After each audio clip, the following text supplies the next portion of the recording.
It's one of the old age questions, especially from beginners when they're just literally taking up the game of golf. How do I hold the golf club? Well, let me ask you this question. First time we pick up a hammer, do we ask how do we hold it? No. We've just been brainwashed into thinking that the game of golf, we need to hold it absolutely perfectly to make sure we hit the best shots. Now don't get me wrong, there is better ways of holding it, but there are different ways of holding it. I'm just going to show you what I feel is the main way. So for example, if you're just starting the game, I'm going to show you what I class as more of a neutral grip. And it's as simple, as we said before, as holding a hammer.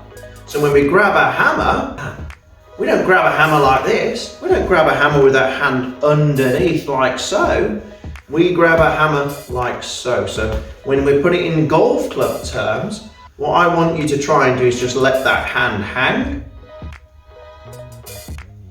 and just place it in the golf club. It should be on a slight diagonal down on the fingers,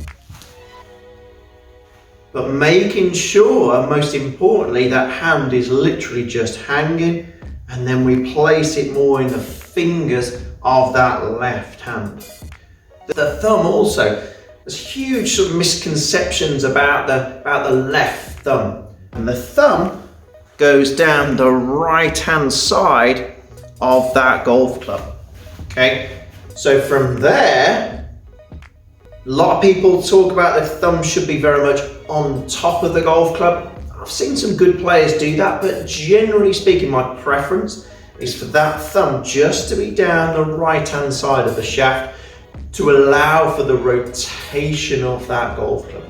Okay, if that thumb is too far on top, you usually tend to see, it's not all the time, I usually tend to see more slicers do that. Just opens the face a touch, the shaft, and therefore the face is not able to rotate during the swing. So it just leaves the face a touch open.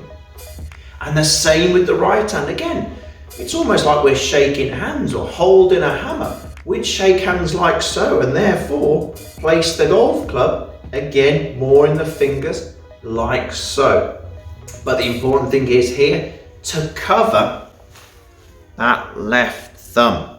Okay, we need to make sure that left thumb is completely covered. Almost feeling like what we call our trigger fingers, our forefinger and our thumb are just almost pinching together.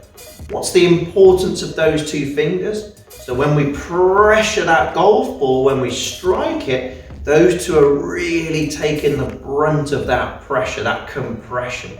Okay. For example, if I pushed against an object, what we'd see is that shaft really flexing. What we see is that shaft really flexing. And that pressure there goes into what we call pressure point. There's a few pressure points in the golf swing. This is just one of them. We want to feel that pressure running through into the thumb and that forefinger just there to try and able to cope and stabilize that club. I hope this helps anyone who had any questions about how to hold the golf club.